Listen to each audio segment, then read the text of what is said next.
اعوذ باللہ من الشیطان الرجیم بسم اللہ الرحمن الرحیم MB حدیث و وظائف یوٹیوب چینل میں خوش آمدید۔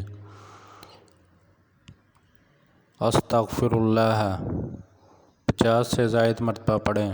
نبی کریم صلی اللہ علیہ وسلم ایک دن میں 70 سے 100 مرتبہ استغفار پڑھا کرتے تھے۔ لا حول ولا قوت الا باللہ 30 سے زائد مرتبہ پڑھیں۔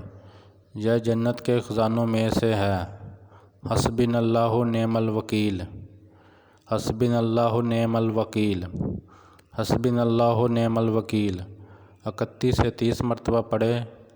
حضرت ابراہیم علیہ السلام نے پڑھا تھا جب انہیں آگ میں پھینکا جا رہا تھا تو اللہ تعالیٰ کے حکم سے آگ گلے گلزار بن گئی۔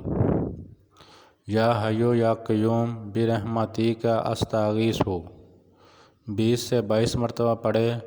حضور صلی اللہ علیہ وسلم پڑھا کرتے تھے جب کوئی انہیں مشکل معاملہ پیش آتا تھا۔ پلیز سبسکرائب مائی چینل اور اس ویڈیو کو صدقہ جاریہ سمجھ کر آگے شیئر کریں۔ اللہ آپ سب کا حامی و ناصر۔